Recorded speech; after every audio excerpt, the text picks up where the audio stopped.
Muy buenos días, bienvenidos, como es habitual, un viernes de cada mes.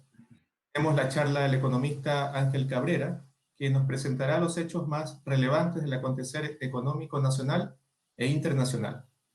En particular, solo me gustaría destacar, Ángel, el alza de precios que está experimentando los materiales o insumos de la construcción.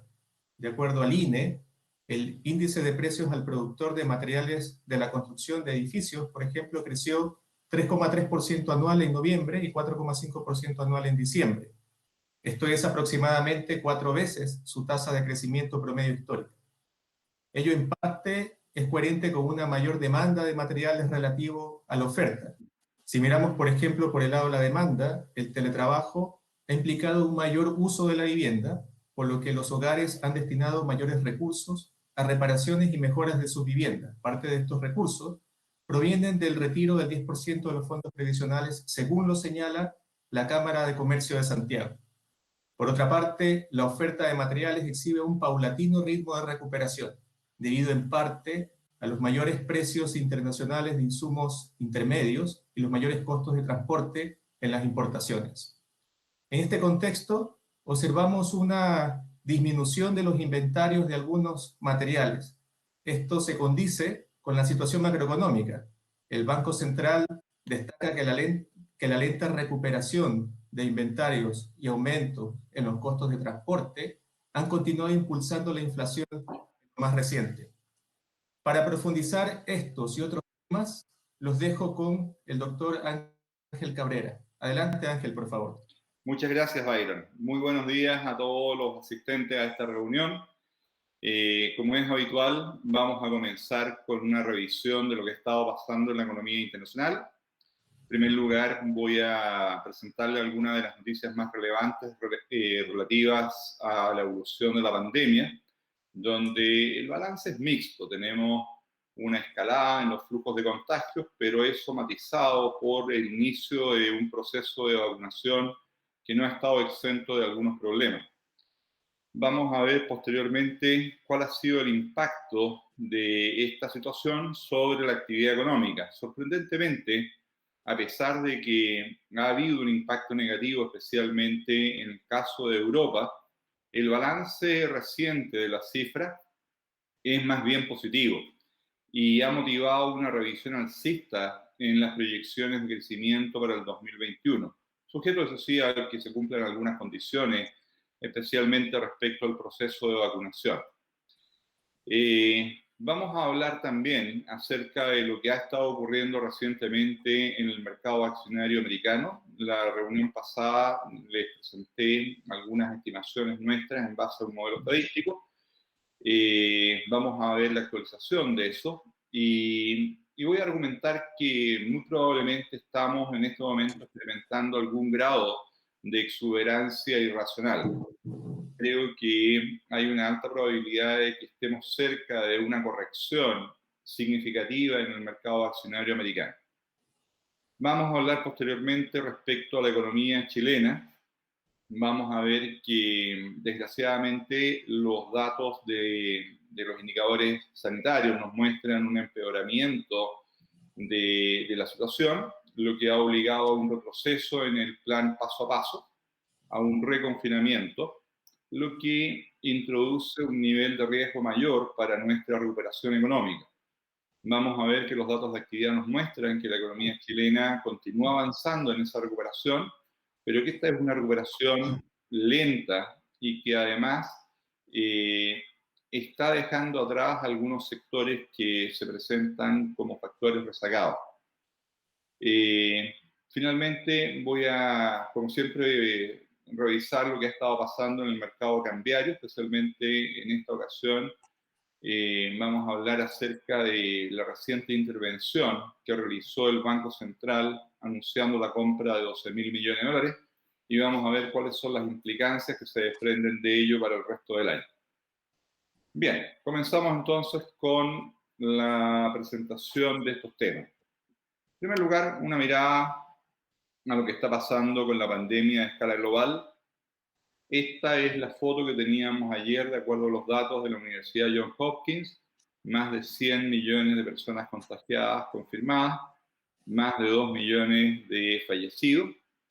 En el mapa del lado izquierdo, las áreas más oscuras son aquellos países que presentan mayores niveles de personas contagiadas, encabezados por Estados Unidos con más de 25 millones y seguido por India con más de 10 millones. Los flujos de contagio y de fallecimiento continúan mostrando tendencias alcistas. En el caso de los flujos de contagio, durante el mes de enero hemos estado viendo cifras consistentemente por arriba de las 600.000 casos diarios. El número de fallecimientos se ha estado moviendo en dirección a los 15.000 casos diarios. Sin embargo, también tenemos noticias positivas. Tal como lo hemos comentado en reuniones anteriores, el aprendizaje que se ha hecho en el ámbito médico respecto al tratamiento de la enfermedad ha permitido ir reduciendo en forma consistente su tasa de letalidad, desde niveles superiores a los 40%, cuando recién comenzó a comienzos del año pasado, a niveles que en la actualidad están en torno a un 2,14% promedio, y en el margen, en el último mes, en torno al 1,5%. No solamente ha habido aprendizaje en el ámbito médico, también ha habido aprendizaje desde el punto de vista de las políticas públicas y de la adaptación de la economía a las nuevas condiciones.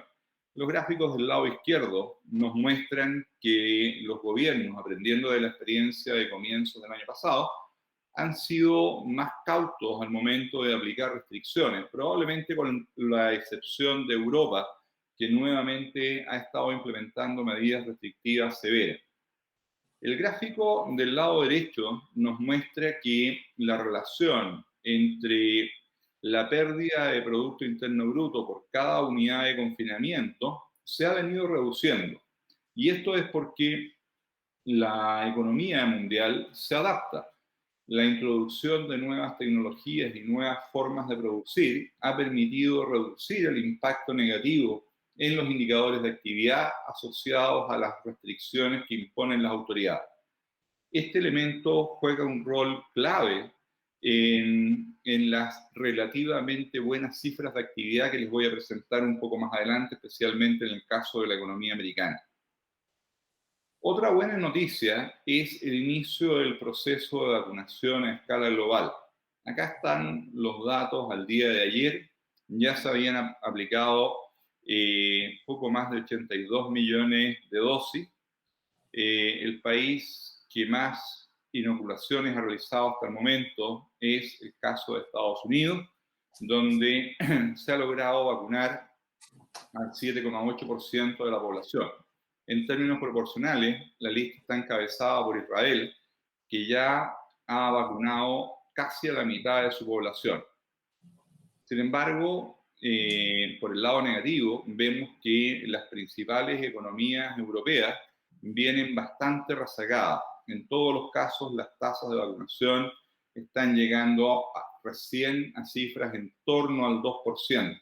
La gran excepción es el caso del Reino Unido, que encabeza la lista dentro del mundo desarrollado, con una tasa de vacunación que ayer era de poco más de un 11%. El atraso que están sufriendo las economías de la Unión Europea ha generado inquietud y crecientes presiones políticas, lo que, unido a problemas de producción y al acaparamiento de vacunas, genera una situación delicada. Las economías de Estados Unidos y las economías europeas han sido los principales financistas de la investigación y además son los que han puesto la mayor cantidad de preórdenes para la compra de vacunas, generando una situación muy compleja. De las 3 vacunas occidentales actualmente disponibles, prácticamente no hay disponibilidad para el mundo de economías de bajos ingresos. El 100% de las vacunas de Moderna están comprometidas con Estados Unidos y con Europa. El 85% de las vacunas de Pfizer ocurre lo mismo y el otro 15% está comprometido con países de ingreso medio alto. En el caso de AstraZeneca, cerca del 60% de las vacunas están comprometidas con países de ingresos medio altos o altos. Eso deja una disponibilidad muy baja de vacunas de alta calidad disponibles para las economías emergentes de bajos ingresos. Y a esto se agrega la amenaza reciente que está haciendo la Unión Europea de imponer restricciones a las exportaciones de vacunas producidas dentro de su territorio si los laboratorios no cumplen con los contratos que han firmado con ellos previamente, generándose lo que se está llamando un nacionalismo sanitario o nacionalismo de vacunas. Esta situación está dejando prácticamente forzado a las economías de bajos ingresos a utilizar no las vacunas occidentales, sino las vacunas generadas por Rusia y por China. Estas vacunas son de menor confiabilidad porque comenzaron a ser utilizadas antes siquiera de haber comenzado con los ensayos clínicos.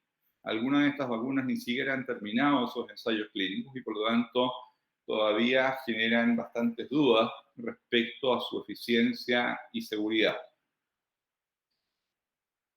Además, con el surgimiento de nuevas cepas, se genera la duda respecto a si las vacunas actualmente disponibles van a ser efectivas. Afortunadamente, en este ámbito tenemos noticias positivas. Pfizer, durante esta semana, informó que estudios preliminares muestran que su vacuna es efectiva contra las nuevas cepas descubiertas recientemente, la sudafricana, la británica y la amazónica. Y además, dado el aprendizaje y el avance sorprendente que se ha generado a nivel científico, se estima que en la actualidad se pueden desarrollar variaciones de las vacunas para atacar las mutaciones del virus y en un periodo de tiempo muy corto, que podría ser de hasta 81 días, que permitirían tener nuevas versiones de la vacuna. Por lo tanto, esto da esperanza respecto a, a la capacidad que podría haber para hacer frente a estas nuevas cepas.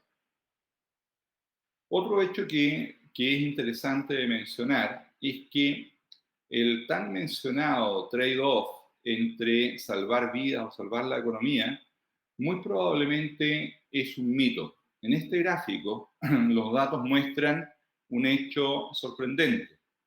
Nos muestran que hay una relación positiva entre pérdida de PIB y tasa de mortalidad de la enfermedad.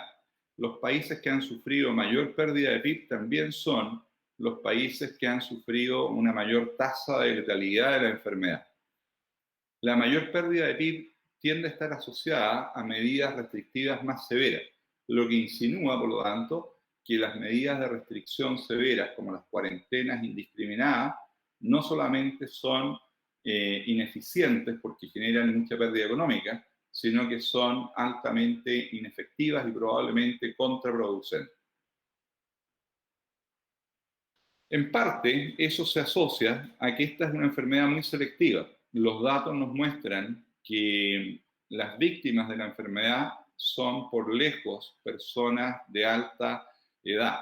En este gráfico se observa la tasa promedio, la edad promedio de los fallecimientos en diferentes países. Como ustedes pueden ver, en la mayoría de los casos la tasa promedio es superior a los 80 años.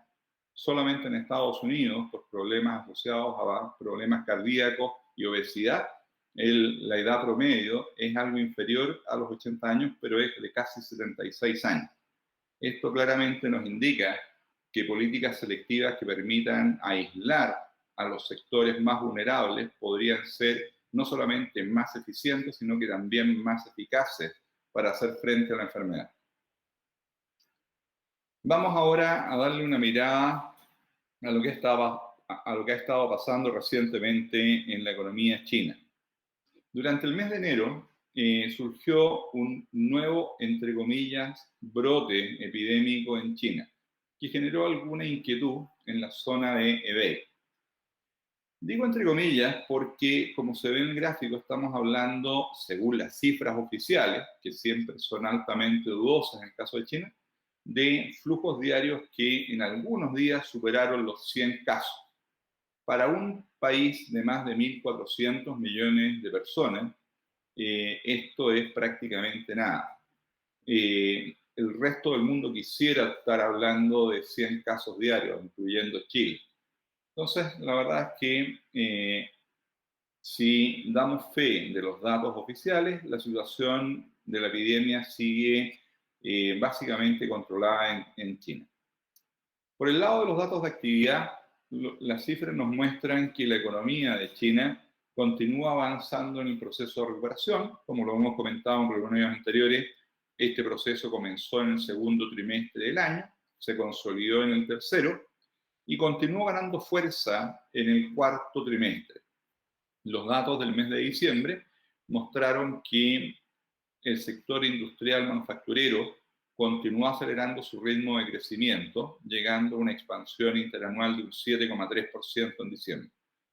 Los datos también nos muestran que la inversión continúa con su proceso de recuperación, cerrando el año 2020 con un crecimiento de un 2,9%. La recuperación de la inversión ha estado liderada por la inversión pública, parte de las políticas implementadas por el gobierno para reactivar la economía, pero también estamos viendo una creciente recuperación de la inversión privada. Los datos de ventas minoristas nos muestran que el consumo privado también está en un proceso de recuperación sostenible.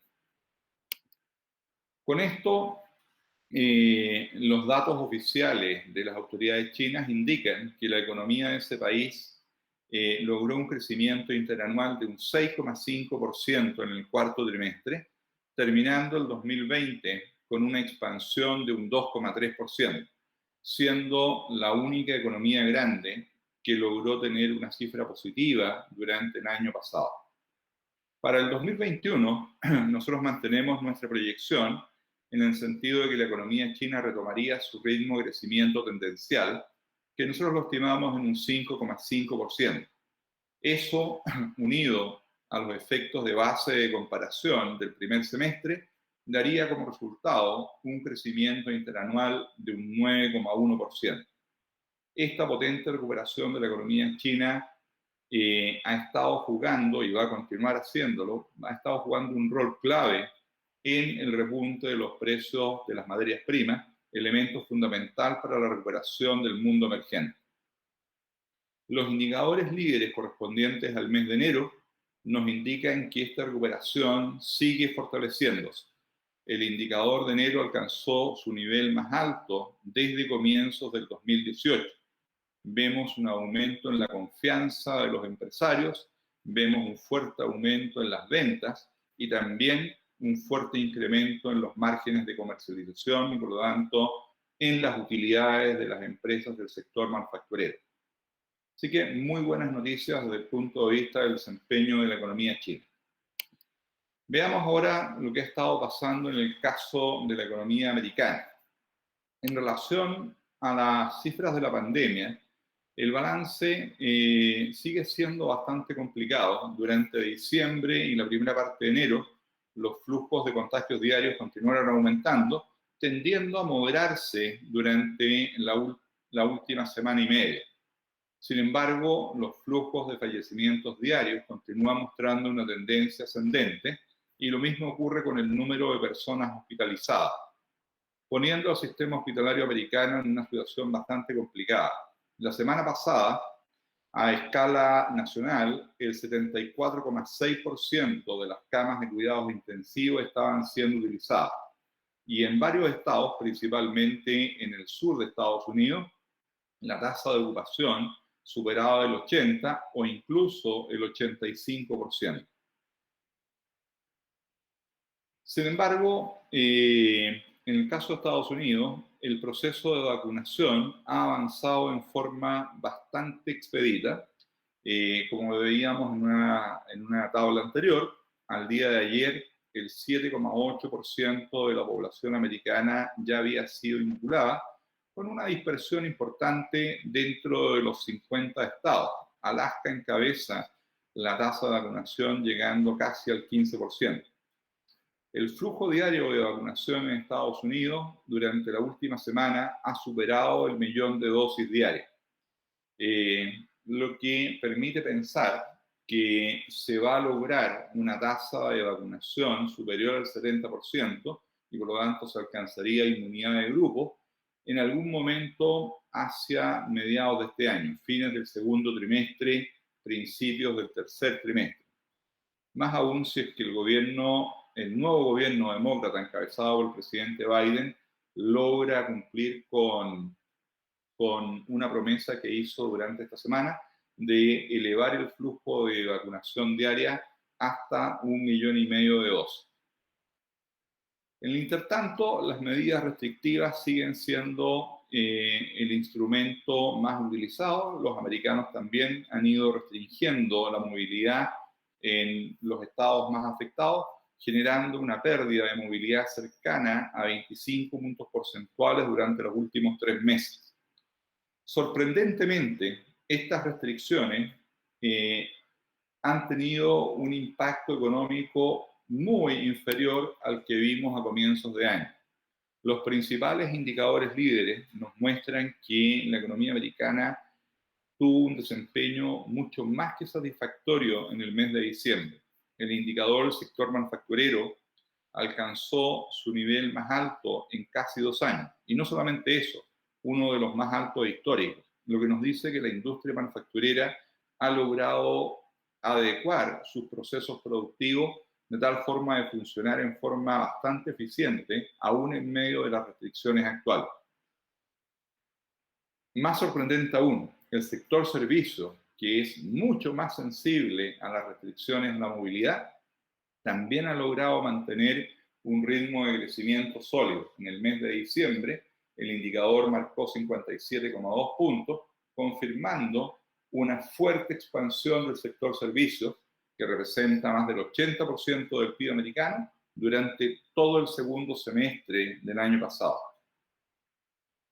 Los indicadores líderes correspondientes al mes de enero nos dicen que la fortaleza de la economía americana continúa intensificándose, continúa ganando fuerza. El indicador PMI manufacturero alcanzó su nivel más alto en casi 10 años. Las nuevas órdenes de compra vienen creciendo con muchísima fuerza y el sector servicios sigue creciendo con gran intensidad. Con estos datos, la economía americana terminó el 2020 con una contracción de un 3,5, registrando un crecimiento positivo de 4% en el cuarto trimestre. Para el 2021, recientemente hemos corregido al alza nuestra proyección, por las razones que les voy a comentar enseguida. Démosle una mirada con un poquito más de detalle a lo que pasó en el cuarto trimestre, donde nos encontramos con un hecho que es bastante sorprendente y es una muy buena noticia respecto a lo que puede venir en los próximos trimestres y en los próximos años. Los datos del cuarto trimestre, además de mostrar un crecimiento de un 4% de la economía en su conjunto, nos mostró que la inversión creció con mucha fuerza. Tanto la inversión no residencial, que creció un 13,8%, como la inversión residencial, que viene creciendo en forma realmente espectacular, un 33,5%, luego de un crecimiento de 63% del trimestre anterior. La inversión en equipamiento y software también viene creciendo con sorprendente fuerza, 68,2% en el tercer trimestre, 24,9% en el cuarto. Esto nos da una señal extremadamente alentadora respecto a lo que podemos esperar de la economía americana durante el 2021 y en los años futuros. Adicionalmente, el gobierno va a estar implementando nuevos paquetes de estímulo. En diciembre se aprobó un paquete adicional de 900.000 millones de dólares. Cerca de un tercio de esos 900.000 millones van a ser destinados a apoyar a las pymes americanas. El resto se va a repartir en una serie de programas que en la gran mayoría apuntan a transferirle ingresos a las familias americanas para mantener su capacidad de compra. Adicionalmente, el nuevo gobierno americano encabezado por el presidente Biden pretende implementar un paquete de reactivación económica de 1,9 trillones de dólares.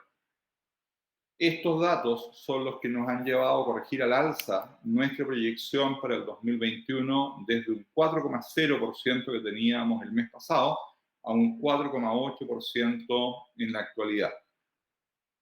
Y esto configura obviamente un escenario muy alentador para la economía americana. ¿Qué está pasando en zona euro? Desgraciadamente acá la situación es diferente a la que veíamos en las otras dos grandes economías del mundo. No solamente vemos que las cifras de contagio han continuado empeorando, observándose flujos de contagios que en diciembre y enero han sido muy superiores a los que vimos en la primera ola de marzo y abril pasado en las cuatro principales economías del país.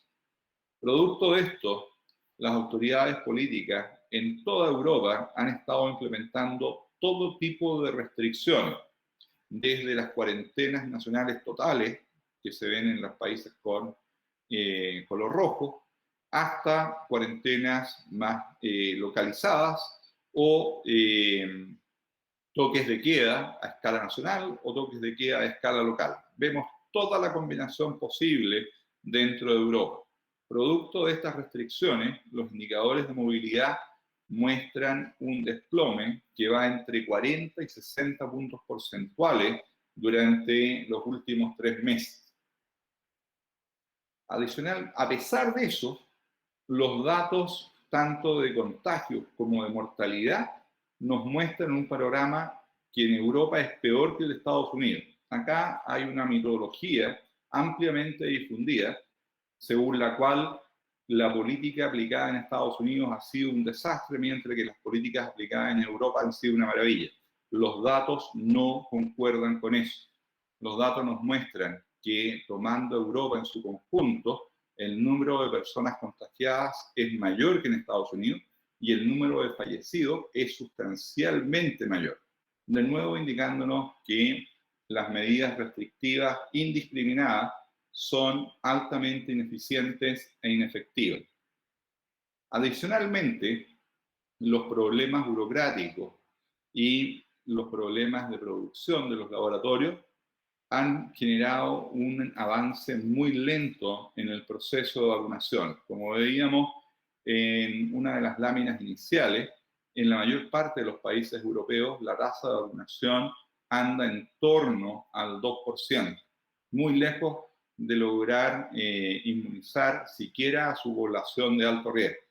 Al ritmo que se ha observado durante el mes de enero en el flujo de vacunación, alcanzar la tasa de inmunidad de grupo, es decir, el 70-75% de la población, recién se lograría hacia comienzos del año 2023.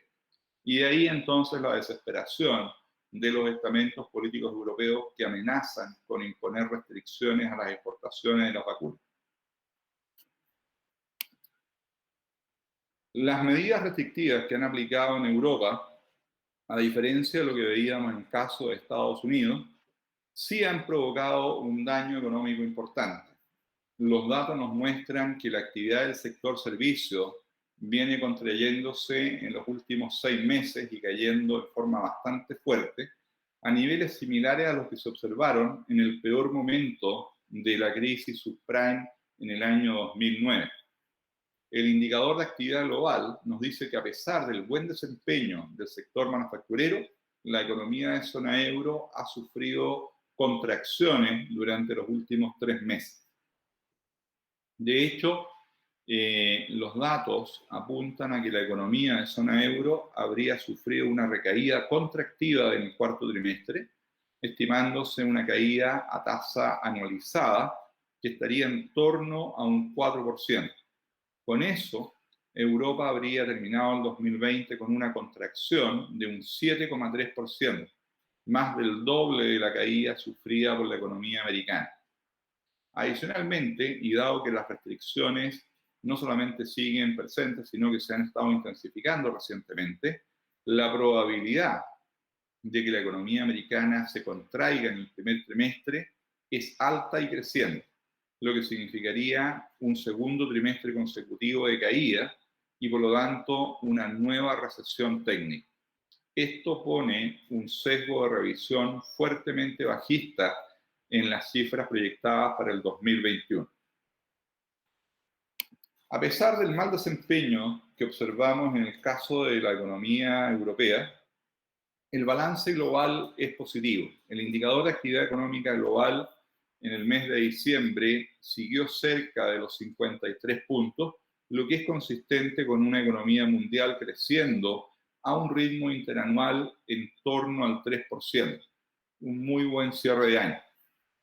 El indicador de expectativas de producción para los siguientes 12 meses se ha mantenido sobre los 60 puntos, lo que nos dice que las expectativas de crecimiento para el año 2021 y comienzos del 2022 son muy favorables. La situación es especialmente favorable y positiva en el caso del sector industrial manufacturero. Como les mencioné en láminas anteriores, la economía mundial y especialmente la actividad industrial ha sido sorprendentemente flexible y ha mostrado una capacidad realmente elevada para adaptarse a las nuevas condiciones. El indicador de actividad manufacturera a escala global en los últimos 2 meses ha marcado 53,8 puntos, que como se ve en el gráfico, es uno de los niveles más altos en los últimos 10 años. La gran mayoría de los países que reportan este indicador muestran que sus sectores manufactureros estaban creciendo a fines del año pasado. Y en muchos de ellos, donde los indicadores superan el nivel de los 55 puntos, esos indicadores nos muestran que no solamente sus sectores industriales y manufactureros están creciendo, sino que están creciendo a tasas muy elevadas. La combinación de una recuperación económica mundial liderada por China y además por la actividad manufacturera a escala global es una combinación extraordinariamente favorable para los precios de las materias primas. Y por eso que estamos viendo una escalada muy potente en esos precios, lo que es una muy buena noticia para los países que somos productores de esas materias primas. Vemos una marcada diferencia entre el potente desempeño de la actividad manufacturera y una relativa debilidad en el sector servicios.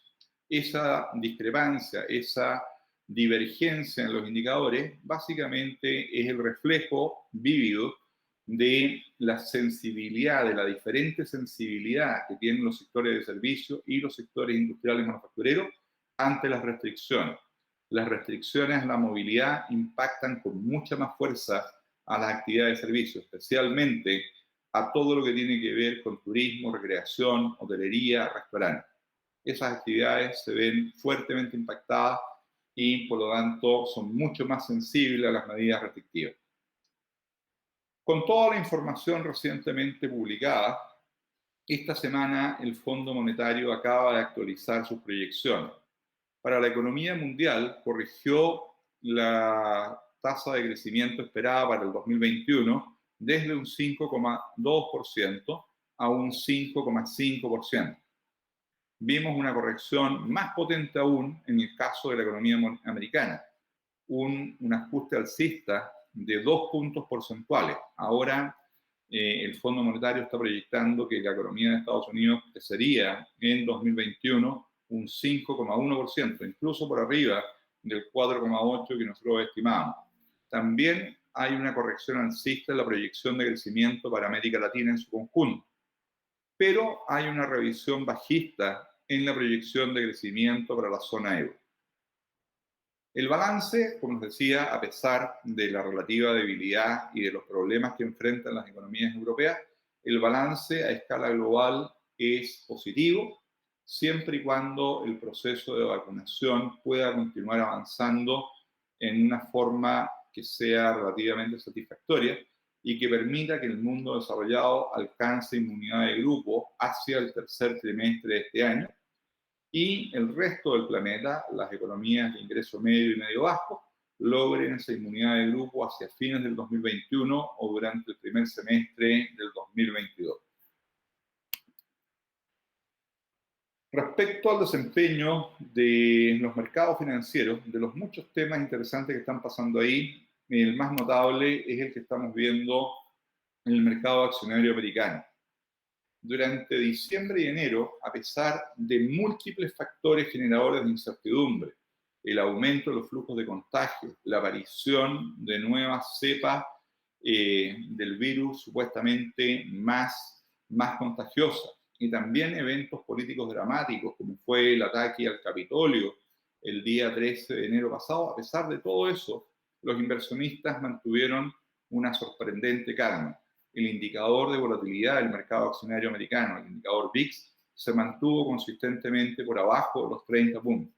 Recién ayer, producto de las noticias relativas al atraso de las vacunaciones, especialmente en Europa, y la amenaza de Europa de imponer restricciones a las exportaciones, el mercado se puso un poco más nervioso. Sin embargo, el desempeño de los índices bursátiles ha sido sorprendente. De hecho, durante el mes de enero se alcanzaron nuevos máximos históricos. El S&P 500 superó los 3.800 puntos, llegando hasta los 3.860 puntos en un par de días. Poniendo esto en una perspectiva de lo que ha pasado en los últimos 11 años, vemos que la situación que teníamos el día de ayer en el indicador bursátil americano, el S&P 500, estaba un 7,8% por arriba del nivel tendencial de estos últimos 11 años. En estos 11 años, el mercado accionario americano ha crecido a una tasa promedio anual de un 11,4%.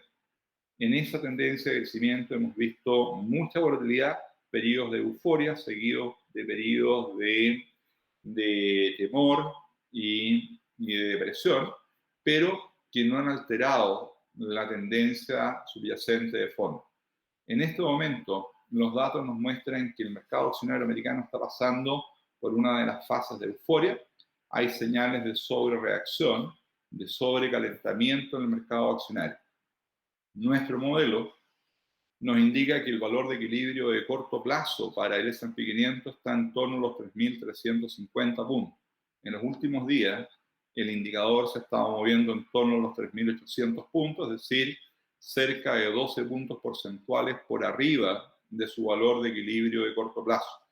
Una brecha de 12 puntos porcentuales es estadísticamente significativa y nos manda una potente señal que nos indica que tenemos un equilibrio inestable, susceptible de gatillar correcciones como las que hemos visto en el pasado, donde el mercado pasa de la euforia a la depresión y se producen correcciones que pueden ser bastante significativas. Sin embargo, desde una perspectiva un poquito más larga, el panorama continúa siendo más bien favorable, poniendo las variables esperadas para fines del 2021, donde los analistas del mercado americano proyectan un crecimiento de un 36,5% en las ganancias operativas por acción. Nuestra proyección de un crecimiento de la economía americana de al menos un 4,5%. Veíamos que el Fondo Monetario está proyectando un 5,1% y mi proyección actualizada es un 4,8%. Con una tasa del bono del tesoro moviéndose en torno a 1,20, con un precio del petróleo en torno a los $50 el barril. Y un elemento clave, con una inyección monetaria de otros 2,7 trillones de dólares que lleven el balance de la Reserva Federal a 10 trillones, con esa combinación de factores, el modelo nos indica un valor de equilibrio estimado para cierres del 2021 de 4.244 puntos, con un upside potencial que en relación al valor que teníamos ayer era de casi un 11%.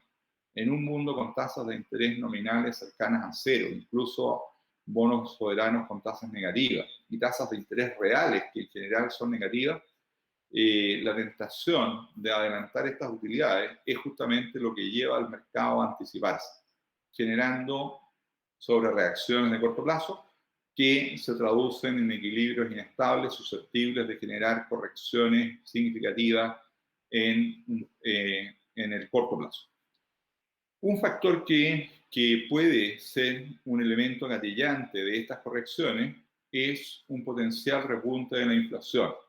Los datos históricos de los últimos 30 años nos muestran en forma categórica que cuando la inflación americana supera el 2%, el desempeño que tiene el mercado accionario americano en el mes siguiente, en los 6 meses siguientes o en los 12 meses siguientes a que se supere a ese nivel de inflación es significativamente inferior al desempeño observado en los periodos donde la inflación está por debajo del 2%. ¿Por qué podríamos tener un repunte de la inflación si la economía todavía está convaleciente y recuperándose de una profunda recesión? Bueno, los datos nos muestran que hay múltiples señales de presiones inflacionarias incipientes. Las cifras de inflación nos muestran por ahora una situación tranquilizadora. En los últimos 12 meses, terminado en diciembre, el IPC acumuló un 1,4% y su componente subyacente un 1,6%. Por lo tanto, por ahora seguimos por debajo de ese nivel crítico del 2%. Sin embargo, el indicador de ajuste de precios de las pymes nos está mandando una señal de corrección de precios a nivel de ese conjunto de empresas, que es el más potente en los últimos 17 años que se ve en el gráfico. Muy, muy diferente a lo que vimos en 2009 en la crisis subprime. Los costos laborales unitarios también están mandando potentes señales de presiones inflacionarias de costos, también en marcada diferencia a lo que vimos en 2009 y 2010. El indicador de costos de insumo alcanzó su nivel más alto en los últimos 2 años y el indicador de ajustes de precio de las grandes empresas también está mandando una potente señal de crecientes presiones inflacionarias. Por lo tanto, es muy, muy probable que en los próximos 6 meses veamos un repunte de la inflación en Estados Unidos. De hecho, lo más probable es que en mayo, junio de este año veamos cifras de inflación superiores al 2%, lo que podría ser un factor que gatille turbulencias en el mercado accionario americano. ¿Cuáles son los elementos que están detrás de estas sorpresivas presiones inflacionarias? Hay varios, pero yo destacaría 2. Por una parte, una cosa que es una buena noticia para nosotros, el alza en los precios de los commodities. El índice CRB de commodities acumula un incremento de un 62% respecto al mínimo registrado el 21 de abril pasado. Entre ellos, el precio del cobre, que ha subido más del 70% en el periodo. Pero no solamente tenemos un aumento en los precios de las materias primas, también hemos visto recientemente un incremento sustancial en el costo de los fletes marítimos. Esto se debe a que la interrupción del comercio internacional, producto del estallido de la pandemia a comienzos del 2020, provocó serios problemas logísticos, dejando a muchos containers en lugares, entre comillas, inadecuados. Esto ha generado una disrupción del transporte marítimo, especialmente entre Asia y el norte de Europa, provocando este fuerte aumento en los costos de transporte que también está metiendo presiones inflacionarias. A eso se agregan quiebres de inventario en muchos países, incluyendo el caso de Chile, pero también lo vemos en Europa y en Estados Unidos, y el repunte sorpresivo del consumo por la recuperación misma de la economía. Todo esto está generando, como les decía, presiones inflacionarias que se van a estar manifestando en los próximos meses y que podrían ser factores que gatillen alguna turbulencia en los mercados financieros. Otro hecho inquietante son señales de prácticas completamente irracionales que se escapan ya de cualquier lógica económica y financiera. Probablemente ustedes en los últimos días han escuchado hablar de Reddit y del ataque de los retailers en contra de los grandes hedge funds,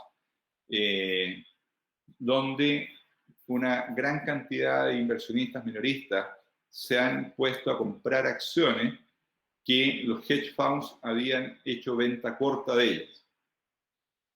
Los datos nos muestran que en un solo día, esta semana, ingresaron más de 800.000 personas a la plataforma Reddit para incorporarse a esta especie de cruzada, de juego que tiene en el fondo un tinte ideológico, gatillando aumentos espectaculares en los precios de algunas acciones, destacando el caso de GameStop.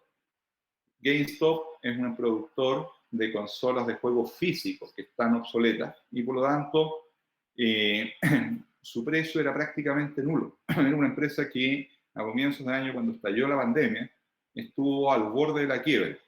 Esto es lo que ha pasado en los últimos días, producto de este juego de especulación. Esto nos muestra que en el actual mundo, con tasas de interés cercanas a cero, la desesperación de los inversionistas por obtener rentabilidad y el bajo costo del financiamiento están generando situaciones que son altamente peligrosas y que pueden provocar inestabilidad en los mercados financieros. Así que, teniendo yo una visión positiva respecto a la economía americana y a las perspectivas de mediano plazo del mercado accionario americano, recomendaría mucha cautela con lo que está pasando en el corto plazo. Tenemos un mercado que está sobre reaccionado y que además está enfrentando situaciones generadoras de incertidumbre y de turbulencia. Vamos ahora a darle una mirada a lo que está pasando en la economía chilena, comenzando con las noticias relativas a la pandemia. Desgraciadamente, al igual que en el resto del mundo, lo que ha estado pasando recientemente en Chile no es lo que quisiéramos escuchar. Todos los indicadores de intensidad de propagación nos muestran un marcado deterioro que comenzó en diciembre y que se agravó durante el mes de enero. El número de casos activos se ha disparado a cerca de 40.000 casos, provocando nuevamente situaciones de saturación en la infraestructura hospitalaria, especialmente en las instalaciones críticas de camas UCI y de ventiladores mecánicos.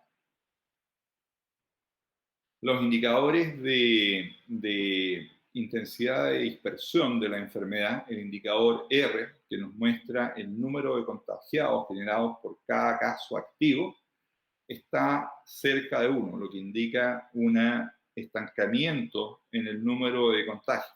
Y en las regiones, especialmente en el norte, el indicador supera el nivel de 1, lo que indica que el flujo de contagio va a continuar aumentando en esa zona. Producto de esto, las autoridades han ido implementando medidas de contención, pero además comenzamos con el proceso de vacunación. Hasta el día de ayer, acá en Chile se habían aplicado 67.113 dosis, 56.764 primeras dosis, 10.349 segundas dosis. Estos son los flujos diarios. Con esto se había logrado inocular al 12,76% del personal de salud crítico y ya el 2,37% estaban con su segunda dosis. Además, hay una vacunación de 1.162 dosis a personas que están en centros cerrados. Estos son centros de ancianos y también me imagino que deben estar considerados ahí lugares como las cárceles o el Sename. Este proceso está recién comenzando, pero debiera intensificarse. Ayer llegó una partida de 2 millones de dosis de la vacuna china Sinovac. El día domingo llegarían casi otros 2 millones, lo que permitiría contar con 3.800.000 dosis durante el mes de enero. En febrero se espera que lleguen 7.600.000 y en marzo 10 millones, este es el número acumulado, llegando en marzo a 10.100.000. Pfizer se comprometió a entregarnos durante este año 10 millones de dosis. 1.350.000 de ellas estarían disponibles durante el primer trimestre y el número total se elevaría a 5.800.000 en el segundo trimestre. Chile tiene firmado contratos por un total de 35.700.000 dosis que estarían disponibles este año. La gran incógnita es si los laboratorios van a ser capaces de cumplir con sus contratos. Y eso nos lleva de vuelta al tema del nacionalismo sanitario, especialmente que estamos viendo en el caso de Europa. Pero si contamos con estas dosis, el proceso de vacunación podría avanzar en forma relativamente rápida y podríamos lograr inmunidad de grupo hacia el segundo semestre de este año. En el intertanto, las autoridades han ido implementando nuevamente medidas restrictivas. Hemos tenido un fuerte retroceso en el proceso de desconfinamiento. A fines de noviembre, principios de diciembre, casi el 80% de la población chilena estaba viviendo en comunas que estaban en fase 3 o fase 4. Y el porcentaje viviendo en comunas sometidas a cuarentena total se había reducido a un 3%. La semana pasada ese porcentaje se había elevado a un 20,5% y con las nuevas cuarentenas decretadas a partir de ayer jueves, ese porcentaje se va a elevar probablemente a un 23-24%. En contraste, el porcentaje viviendo en comunas en fase 3 y 4 ha caído por debajo del 30%. Este reconfinamiento que estamos viendo a partir de la segunda semana de diciembre ya ha tenido un impacto negativo en los indicadores de movilidad. El índice de movilidad a escala nacional ha perdido cerca de 15 puntos porcentuales durante las últimas 6 semanas. Esto representa una seria amenaza para el proceso de recuperación de la economía chilena. De hecho, ya estamos viendo algunas señales negativas. Una de ellas se observa en el deterioro de los indicadores de confianza de los consumidores. El indicador IPECO mostró una fuerte caída en los datos de diciembre, muy probablemente asociados justamente a la reimposición de medidas restrictivas en toda la región metropolitana. Fuerte caída en el índice de situación actual, pero una caída más fuerte todavía en el indicador de expectativa. Entonces, esto, cuando los consumidores se asustan, claramente nos manda una señal negativa respecto a su disposición a gastar. Y por lo tanto, acá hay una amenaza para la recuperación del consumo del sector privado. Esa amenaza se intensifica cuando miramos los datos del mercado laboral. La encuesta de la Universidad Católica, que venía mostrando una mejoría a partir del mes de julio, mostró una pequeña recaída en la tasa de ocupación, el porcentaje de la población económicamente activa que está efectivamente trabajando. Una caída de 3 décimas, lo que implica una destrucción de 23.000 puestos de trabajo comparando el dato de diciembre con el dato de octubre. Este deterioro en el empleo estuvo concentrado principalmente en la región metropolitana, que es justamente donde se impusieron nuevamente medidas restrictivas a partir de la segunda semana de diciembre. Por grupos de ingresos, vemos que el daño más importante se produce en el quintil quinto, el quintil de más altos ingresos, y también en el primer quintil, el quintil de más bajos ingresos. Adicionalmente, este elemento es especialmente importante. Según los datos de la Universidad Católica, desde julio en adelante se han generado casi 700.000 empleos. El problema es que de esos 700.000 empleos, más de 2/3, 462.000 empleos, son empleos independientes, en la mayoría de los casos empleos informales de baja calidad. Muchos de ellos empleos de subsistencia, con muy bajos niveles de ingresos y con alta inestabilidad. Y por lo tanto con una baja capacidad de sustentar gasto y de reactivar la economía. En cuanto a la tasa de desempleo, los datos de la Universidad Católica nos dicen que la tasa de desempleo tradicional ha venido cayendo y está en un 7,8%. Sin embargo, cuando le agregamos las personas que se han retirado de la fuerza de trabajo, pero que se van a reincorporar en los próximos meses, esa tasa de desempleo sube a un 17,4%. Y cuando le agregamos las 93.000 personas que están con contratos laborales suspendidos porque sus empresas se acogieron al plan de retención laboral, la tasa de desempleo ajustada total llega a un 18,8%.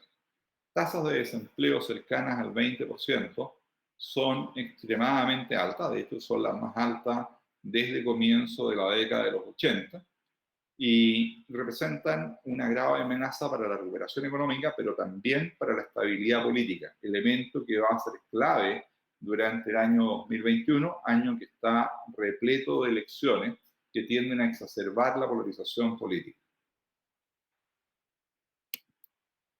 Los datos de actividad, los datos de IMASEC, nos muestran que hasta el mes de noviembre la economía chilena continuaba avanzando lentamente en su proceso de recuperación. En noviembre vimos la primera cifra de crecimiento interanual positiva desde el estallido de la pandemia, un pequeño crecimiento de 0,3% al comparar el dato de noviembre de este año contra noviembre del año pasado, con un pequeño detalle que en noviembre del año pasado las cifras estaban fuertemente afectadas por el estallido social. A pesar de que el 0,3% de noviembre superó nuestra proyección, el panorama no es precisamente alentador. Como se ve acá, en los últimos 3 meses, la economía chilena prácticamente no ha crecido. Y los niveles observados actualmente están aproximadamente un 7% por abajo del nivel observado antes del estallido social, a fines del 2019, y antes del estallido de la pandemia, a partir de marzo del 2020. Por lo tanto, todavía tenemos un largo camino por recorrer. Además, las cifras nos muestran que hay importantes sectores rezagados.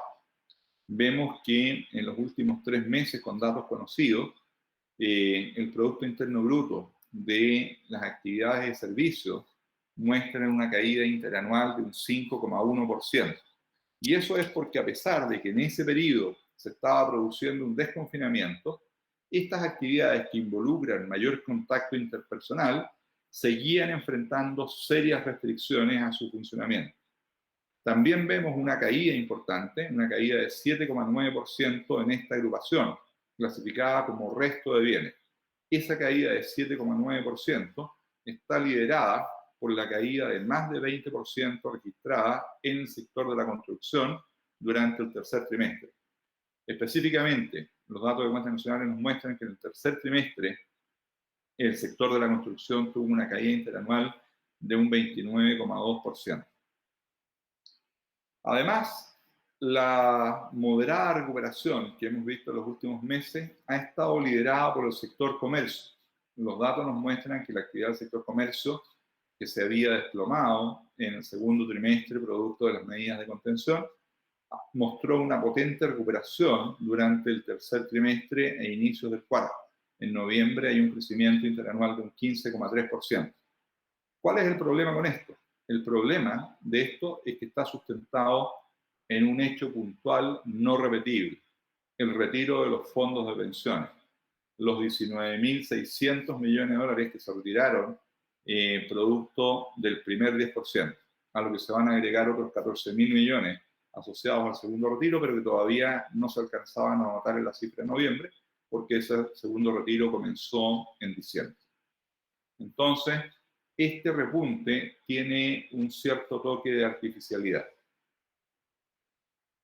Un sector que está dando señales de recuperación. Antes de eso. ¿Cómo quedan entonces las proyecciones a partir de toda esta información? Nuestra estimación es que la economía chilena habría cerrado el 2020 con una caída interanual de un 5,8%, la caída más severa desde el año 1982. Esperamos que el próximo día lunes se publique un dato de IMASEC correspondiente a diciembre con una cifra positiva, un crecimiento de un 1,4%. Esperamos que en el mes de diciembre se haya producido un salto en la actividad, justamente producto del inicio del gasto del segundo 10%. Para el 2021, nuestra proyección es un crecimiento anual de un 5,3%, en caso de que las cosas anden bien, especialmente en el ámbito sanitario y en el ámbito político. Pero ¿qué pasa si las cosas no andan tan bien y tenemos un nuevo brote epidémico y tenemos también factores de incertidumbre política que afectan negativamente la confianza empresarial y la confianza de los consumidores, dañando el consumo, la inversión y la creación de empleo? Dependiendo de la intensidad que pudieran alcanzar estos factores de riesgo, nuestra estimación es que la economía chilena podría perder hasta 1,5 puntos de crecimiento en el 2021, lo que nos da un rango de crecimiento esperado entre un 3,8% y un 5,3%. ¿Dónde nos ubicamos dentro de ese rango? va a depender críticamente de lo que ocurra en el ámbito político, en términos de incertidumbre y confrontación política, y en el ámbito sanitario, en términos de intensidad de la pandemia y las medidas restrictivas que se adopten para hacer frente a este eventual segundo brote que desgraciadamente ya se está materializando. ¿Qué es lo que estaba pasando en el sector de la construcción? Acá tenemos afortunadamente noticias positivas. Recientemente la Cámara publicó las cifras de ventas de viviendas correspondientes al cuarto trimestre con fuertes crecimientos, en torno a un 37%, 36,1% en las ventas totales, 37% en las ventas de departamentos, 33,8% de aumento en las ventas de casa en relación al cuarto trimestre del 2019. A pesar de eso, las ventas anuales terminaron en solamente 22.672 unidades, el flujo de ventas anual más bajo desde el año 2000, con una caída interanual de un 28,2%. En cuanto a los precios, el impacto hasta ahora fue bastante acotado. Tuvimos ahí pequeñas caídas a mediados de año, pero las cifras de fines de año muestran que los precios de las viviendas volvieron a crecer, un crecimiento promedio de un 1,7%, con un aumento de un 2,4% en los precios de departamentos y de 0,5% en los precios de las casas. Las perspectivas para el 2021 en términos de actividad del sector de la construcción se presentan favorables en la medida que la recuperación de la economía se confirme. Las recientes proyecciones presentadas por la Cámara apuntan a un crecimiento de la inversión sectorial que estaría centrado en un 8,1%, con un rango que va entre un 6,6% y un 9,6%. La Cámara proyecta un fuerte crecimiento de 8,3% en vivienda privada, un crecimiento de 8,7% en infraestructura, con un avance de 13,8% en infraestructura pública. Acá está el Ministerio de Obras Públicas y el MIMBU, que tienen un presupuesto ambicioso para el presente año. También un crecimiento importante en concesiones de obras públicas, pero una caída en empresas autónomas que básicamente corresponde a una caída en la inversión realizada por Metro, Merval y Ferrocarriles del Estado. En inversión en infraestructura productiva, la Cámara proyecta un crecimiento de un 11,8%, con empresas públicas creciendo un 6,9%, y una potente recuperación de la inversión productiva privada, con un crecimiento de 12%. Esto va a depender críticamente de lo que ocurra con la confianza, y esa confianza, a su vez, va a estar determinada por lo que ocurra con la pandemia, con el proceso de vacunación y muy especialmente con el proceso político a lo largo del año 2021. En cuanto a los negocios de renta inmobiliaria, las tasas de vacancia nos muestran que la situación en el mercado de las bodegas ha mejorado en forma importante, porque la tasa de vacancia cayó sustancialmente durante el segundo semestre del año pasado. Esto es reflejo de los cambios provocados por la pandemia y el aumento en la demanda por necesidades de logística. El desplazamiento hacia un mayor comercio online ha aumentado la demanda por bodegaje, generando una mejoría en la situación de vacancia. En contraste, la demanda por uso de oficinas, tanto de alto estándar como de estándar medio, se ha reducido, ha sido sustituida por trabajo desde la casa, generando un aumento importante en la tasa de vacancias de oficinas.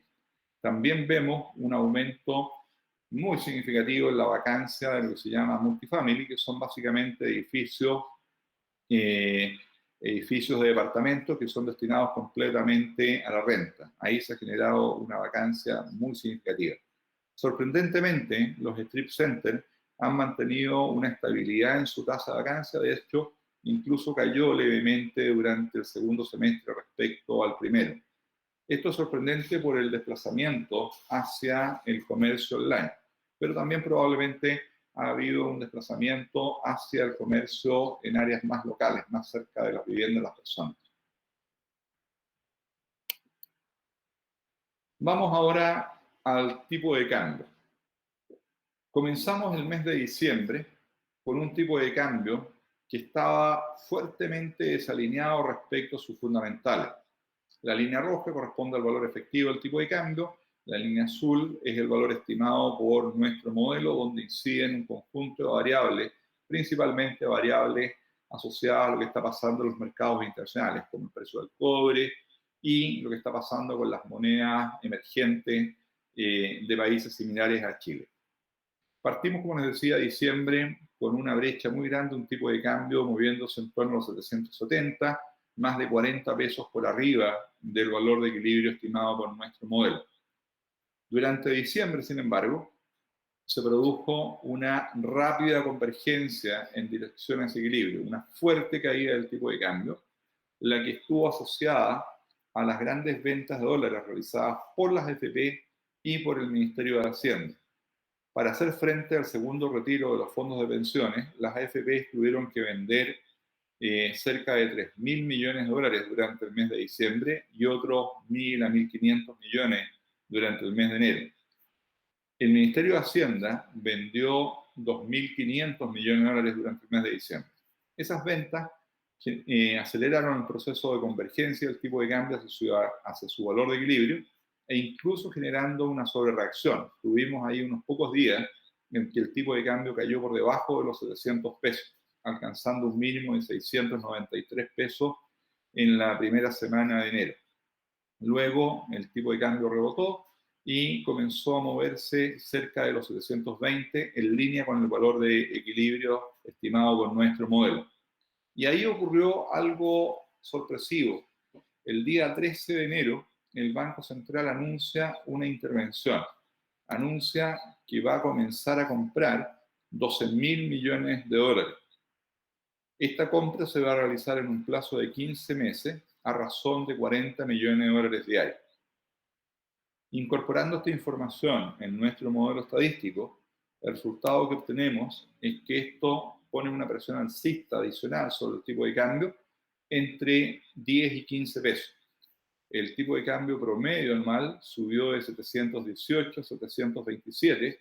El valor de cierre estimado para fines de año subió de 712 a 726 pesos. La decisión del Banco Central de intervenir el mercado cambiario fue muy sorpresiva porque no habían razones aparentes para esa decisión. Este gráfico nos muestra la evolución de las reservas internacionales del Banco Central durante los últimos 11 años. Vemos que desde fines del año 2011 las reservas internacionales se han movido en torno a los 40.000 millones de dólares. ¿Dónde estábamos en diciembre? Estábamos en 39.200 millones, o sea, muy cerca del valor donde se ha estado moviendo durante los últimos 10 años. Entonces, es raro que de la noche a la mañana el Banco Central decida que después de 10 años de manejarse de forma bastante satisfactoria con este nivel de reservas, haya decidido agregarle 12.000 millones de dólares más, casi un 30% adicional de reservas a su balanza. La pregunta entonces es ¿por qué? Alguien podría pensar que no, lo que pasa es que con la caída que vivimos durante diciembre, el Banco Central puede haber pensado que el tipo de cambio había llegado a un nivel demasiado bajo, generándose un problema de competitividad. Bueno, los datos no son consistentes con esa hipótesis.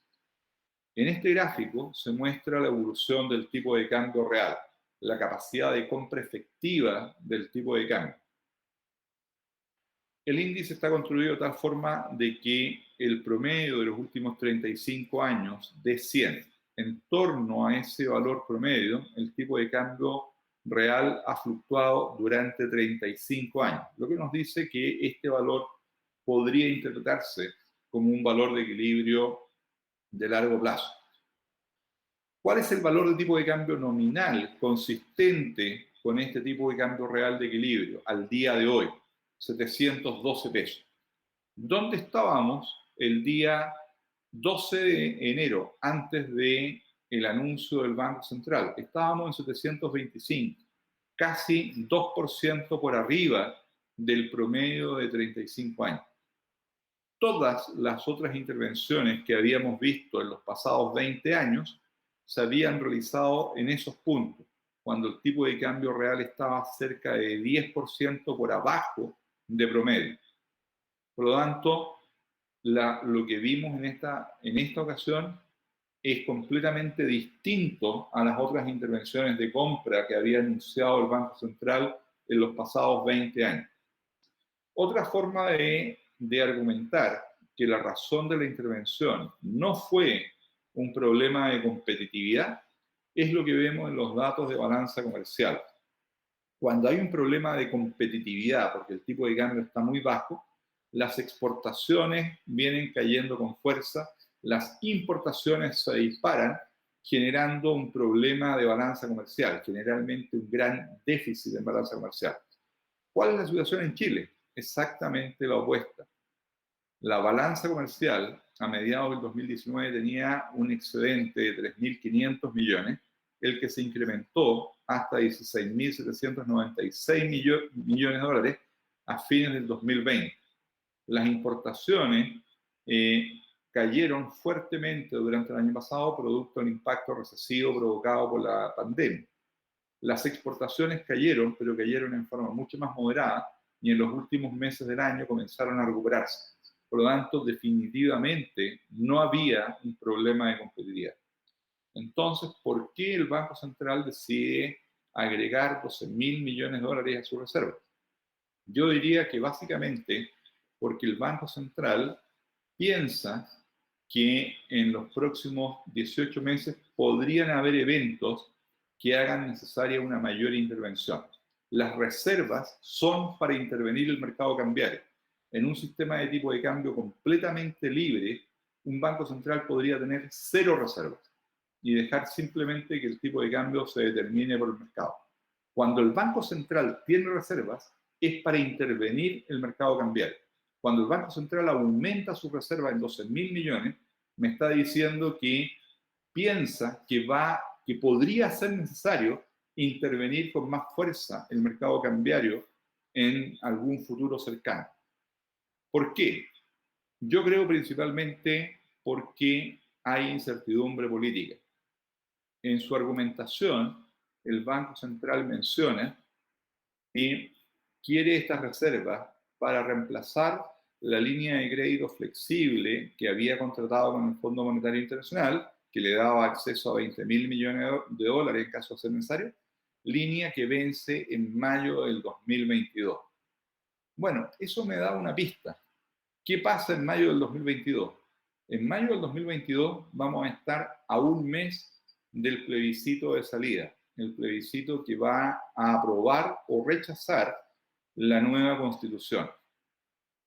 Y ese es un evento mayor que podría generar turbulencias políticas significativas. La experiencia de lo que ocurrió en octubre y noviembre del 2019 nos muestra que turbulencias políticas severas pueden provocar una escalada violentísima del tipo de cambio, en esa ocasión más de 120 pesos, obligando al Banco Central a intervenir, como lo tuvo que hacer en diciembre del 2019. Yo creo que esa es la razón por la cual el Banco Central anunció esta intervención. Intervención que en todo caso va a tener un impacto acotado, como les decía, sube el valor estimado promedio para el 2021 en cerca de 10 pesos, un monto que es bastante acotado, nada demasiado significativo. Nuestro modelo de proyección nos dice que el tipo de cambio va a terminar el mes de enero promediando cerca de 732 pesos y que durante el resto del año nos vamos a estar moviendo en una banda mayoritariamente entre los 720 y los 740 pesos. Vamos a ver una confrontación entre factores externos que la mayor parte del tiempo van a estar generando presiones bajistas. Nosotros esperamos que el precio del cobre se mantenga entre los 330 y los 350 centavos, promediando 340 centavos en el año. Esperamos que en general los mercados financieros continúen mejorando. Podemos tener fluctuaciones ahora de corto plazo por las turbulencias que les mencioné hace un rato atrás, pero a lo largo del año el indicador VIX debiera ir moviéndose de vuelta hacia su nivel promedio histórico y eso debiera estar generando mayoritariamente presiones bajistas sobre el tipo de cambio. Esas presiones bajistas van a ser contrarrestadas por las compras del Banco Central y también probablemente por factores de incertidumbre política. El 11 de abril tenemos la primera ronda de elecciones, la elección municipal, elección de gobernadores y elección de constituyentes. Ahí comienza el proceso constituyente, que probablemente va a ser un factor generador de fuertes controversias y probablemente algún grado de turbulencia política. Y después, en octubre, noviembre, vienen otros eventos muy importantes. El 18 de octubre, la conmemoración del segundo aniversario del estallido social. El 21 de noviembre, la elección presidencial y elecciones parlamentarias. 19 de diciembre, segunda ronda de elecciones. Por lo tanto, va a ser un año que muy probablemente va a tener bastante actividad en el ámbito político. Esa actividad política puede generar incertidumbre y puede generar presiones alcistas sobre el tipo de cambio. Esas presiones fácilmente pueden gatillar saltos de 20, 30 pesos, dependiendo de la intensidad de esas movilizaciones. Así que creo que vamos a tener un tipo de cambio muy volátil durante el año, pero moviéndose la mayor parte del tiempo dentro de esta banda entre los 7.20 y los 7.40, promediando poco menos de 730 en el año. Finalmente, un comentario respecto al mercado accionario. El mercado accionario desde comienzos de noviembre ha mostrado una importante recuperación, un alza de 25%, que llegó a ser de poco más de 30%. En los últimos días hemos visto una corrección bajista. El repunte que hemos visto en los últimos 3 meses en el mercado accionario local básicamente ha correspondido a un reacople del mercado accionario chileno a los mercados internacionales, especialmente a nuestro principal referente, el indicador accionario de América Latina, el MSCI América Latina. La línea verde corresponde justamente a ese indicador, mientras que la línea roja corresponde al IPSA medido en dólares. Ustedes pueden ver que se mueven generalmente en forma muy similar. Además del reacople que hemos visto con el mercado accionario regional y del regional con el mercado accionario americano, vimos también recientemente un cierre de la brecha que se generó a partir del estallido social. Comparando el IPSA en dólares contra el MSCI de América Latina, vemos que entre octubre del 2019 y noviembre del 2020 se generó una brecha en contra del IPSA de 13,6 puntos porcentuales, atribuible claramente al estallido social y a la incertidumbre política. Esta prima por riesgo política sorprendentemente tendió a disminuir luego del plebiscito del 25 de octubre. En los últimos días se ha estado moviendo en torno a 3 puntos porcentuales, habiendo tocado 0 hace algunos días atrás. Así que estamos viendo una disminución en la prima por riesgo política. ¿Justificado o no? Vamos a verlo en los próximos meses. Poniendo los datos en nuestro modelo del IPSA, nos encontramos con una situación que es un tanto sorprendente. A principios de noviembre, el IPSA estaba en los 3.518 puntos, por acá abajo.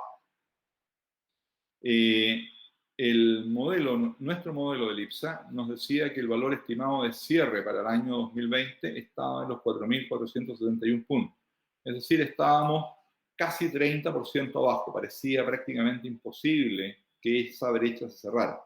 Bueno, la brecha no solamente se cerró. Hace pocos días atrás, el IPSA estaba en los 4.600 puntos, superando en 2-3 puntos porcentuales su valor de equilibrio a corto plazo. Con la corrección que hemos visto en los últimos días, ayer lo teníamos en los 4.411, 1,4 puntos porcentuales por abajo de su valor de equilibrio. Cuando ponemos los valores estimados para fines del 2021 en el escenario positivo, en el que la economía chilena crece poco más de 5%, en que los mercados accionarios de la región tienen un buen año 2021 porque la recuperación mundial y la recuperación regional continúa avanzando, donde la incertidumbre política se mantiene agotada, lo que supone que el proceso constituyente logra canalizar en forma institucional las divergencias políticas profundas que tenemos en Chile y donde la confianza tanto de consumidores como empresarios sigue avanzando lentamente. En este escenario, el modelo nos da un valor de equilibrio para fines del año de 5.126, con un upside potencial de 16%. Por lo tanto, si la economía chilena logra confirmar una recuperación de intensidad moderada, nos mantenemos acoplados a los mercados internacionales y la situación política no se escapa de las manos, entonces podríamos tener un buen año en el mercado accionario local.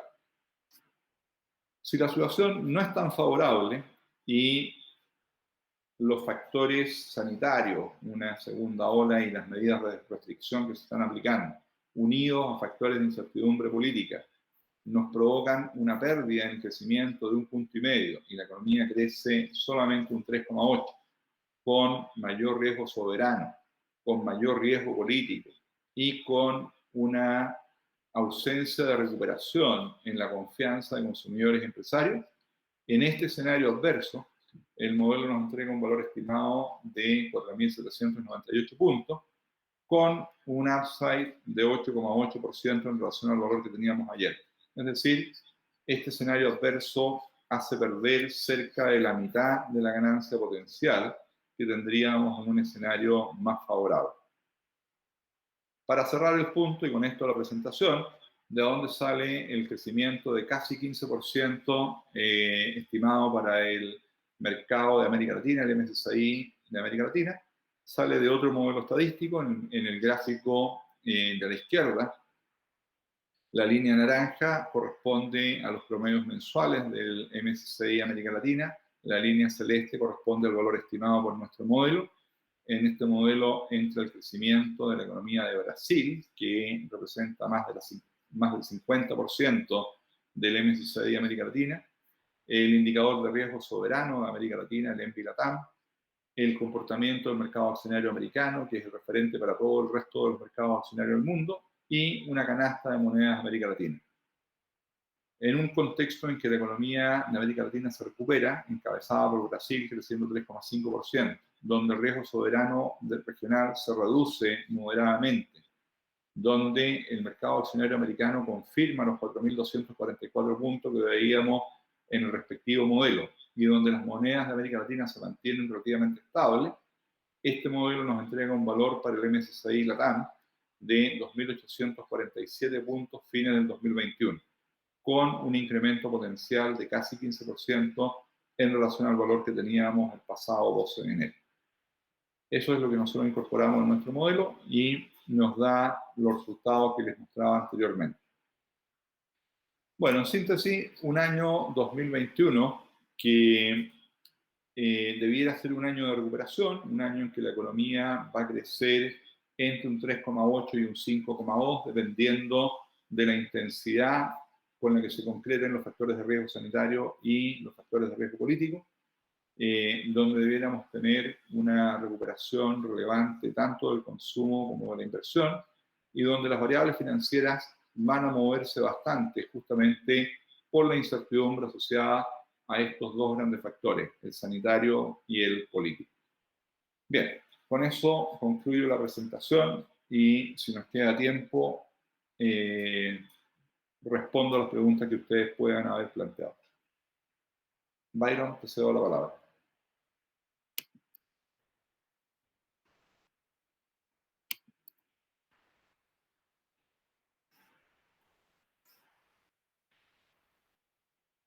¿Hay alguna pregunta que esté en el chat, Byron?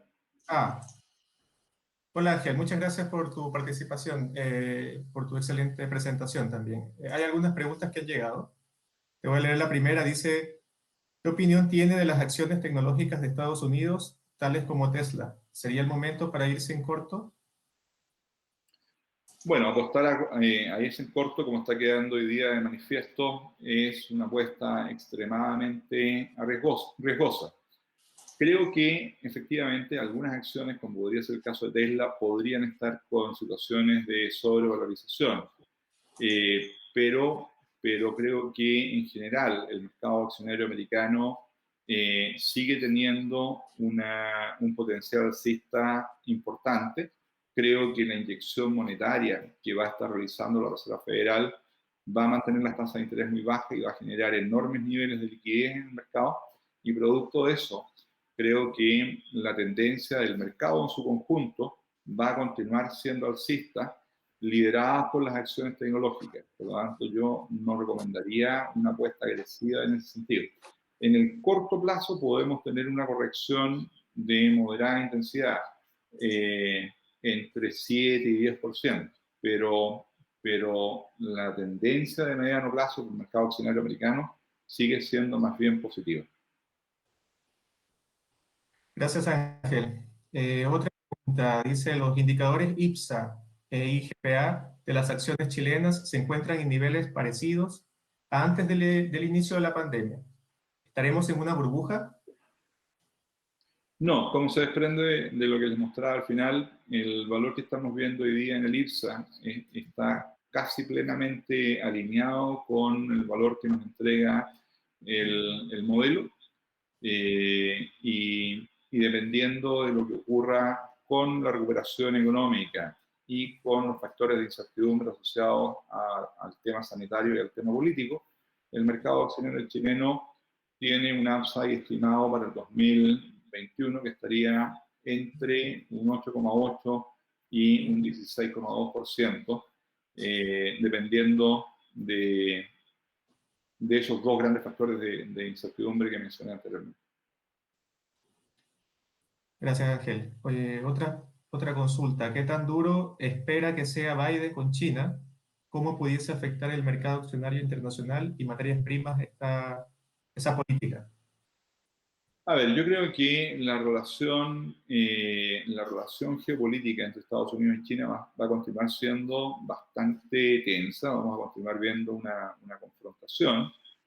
Los americanos han llegado al convencimiento de que China es una amenaza geopolítica relevante y es una amenaza creciente. Por lo tanto, yo creo que la actitud del nuevo gobierno demócrata va a ser en general bastante dura, no tan confrontacional como la que tenía Trump, va a ser mucho más, una diplomacia mucho más clásica, más tradicional, pero creo que va a mantener una línea dura. Eso implica que la recuperación de los nexos comerciales entre Estados Unidos y China va a ser gradual y lenta y va a quedar concentrada para bienes y servicios que no tengan implicancias estratégicas.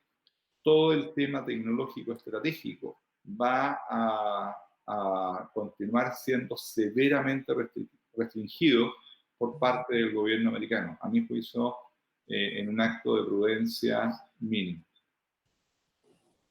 Gracias, Ángel. Otra consulta en esta misma línea. ¿Qué expectativas tienes de las tasas de interés reales a largo plazo, a 10 años, en Estados Unidos? La tasa de interés real, perdón, la tasa de interés nominal, la tasa del bono del tesoro de 10 años, se debiera mantener baja en torno en el rango entre 1,0 y 1,20, gracias a una masiva inyección de dinero de la Reserva Federal. Como les mostré en una de las láminas, nuestra estimación es que la Reserva Federal este año va a inyectar unos 2,7 trillones de dólares para financiar la mayor parte del déficit fiscal. Eso permitiría mantener las tasas de interés bajas. Con la tasa de interés nominal moviéndose entre el 1 y el 1,20 y una inflación que va a estar moviéndose entre el 1,4 actual y un 2,5%, que yo creo que va a ser el pic que vamos a alcanzar en mayo, junio, entonces estamos hablando de una tasa de interés real que va a ser negativa durante la mayor parte del año. Así que yo creo que esas tasas de interés reales van a seguir siendo negativas durante el 2021. Otra pregunta, ¿qué probabilidad ves tú respecto del surgimiento de la violencia y saqueos en Chile, dado que la extrema izquierda eh, se está aislando y puede que no se avance en la nueva constitución? O sea, en realidad, ¿qué probabilidad le ves con el tema de la violencia y el efecto que pueda tener eso, digamos, en la discusión de la nueva constitución y sobre el crecimiento? Bueno, yo veo ese como uno de los grandes factores de riesgo y por eso que está cuantificado en nuestras proyecciones. Ciertos sectores de la extrema izquierda han amenazado con hacer uso de la violencia en las calles en caso de que el proceso constituyente no avance en la dirección que ellos quisieran. Eh, yo creo que desgraciadamente hay una probabilidad relevante de que esa violencia se materialice. Y si eso llega a ocurrir, bueno, ahí entonces nos movemos rápidamente hacia el escenario más negativo que les mostré y que está cuantificado tanto en nuestra proyección de actividad como en nuestra proyección del tipo de cambio y del mercado accionario. Gracias, Ángel. Otra consulta dice, respecto al escenario de Asia y la recuperación de la actividad que se está observando y por ende las alzas en los costos de transporte marítimo en los últimos 4 o 5 meses. Con su experiencia en el sector automotriz, ¿cómo se proyecta? ¿Cuál sería la tendencia a los costos de transporte, valor de contenedores en los próximos meses? Mira, la situación de disrupción que se había producido en el tema de disponibilidad de contenedores se ha comenzado a corregir, por lo tanto, esos costos de transporte debieran ir reduciéndose gradualmente a lo largo del año, volviendo a los niveles que observábamos eh, antes de que se produjera esta situación. Así que yo creo que ahí vamos a tener una normalización a lo largo del 2021.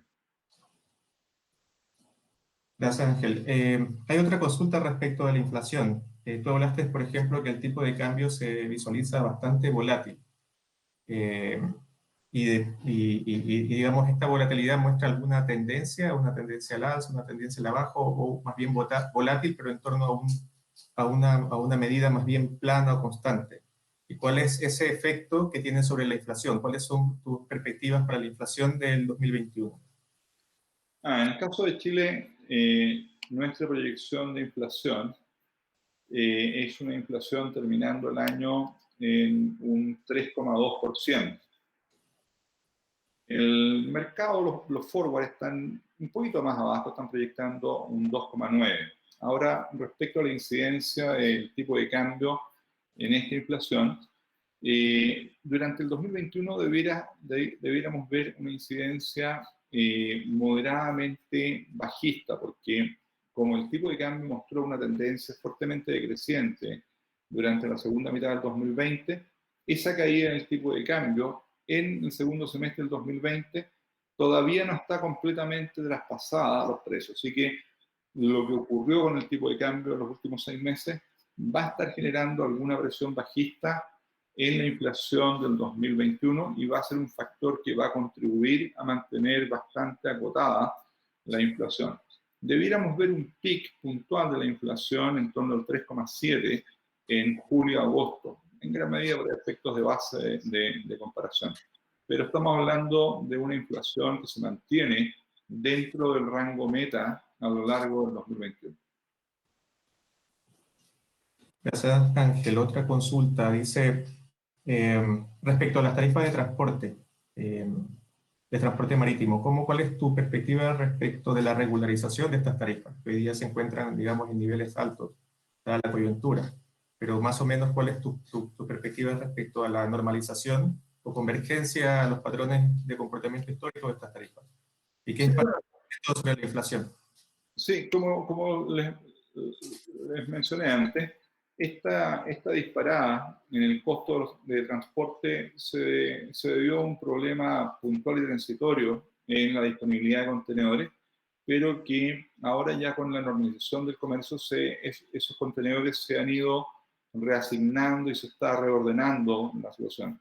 Y en los últimos días ya hemos empezado a ver señales de caída en los precios. Por lo tanto, estos costos de transporte debieran volver a los niveles normales. ¿Cuánto se va a demorar eso? Según lo último que leí, se estima que dentro de los próximos 6 meses esta situación normal debiera corregirse y volver acá a niveles de 2000. Y por lo tanto, el impacto inflacionario que les mencioné anteriormente sería de carácter transitorio y se notaría principalmente durante el primer semestre del año, tendiendo a revertirse en la segunda mitad del 2021. Gracias. Una consulta respecto a las reservas, al aumento de las reservas por parte del Banco Central. ¿No? Más bien una señal de confianza que se les está dando a las instituciones financieras respecto de la liquidez disponible ante la dificultad de un problema en el acceso de financiamiento externo, dado estas nuevas olas de contagio que estamos observando y el impacto que puedan tener sobre la estabilidad financiera internacional. Sí, puede haber una señal en esa dirección, pero la verdad es que podríamos decir que no era estrictamente necesaria.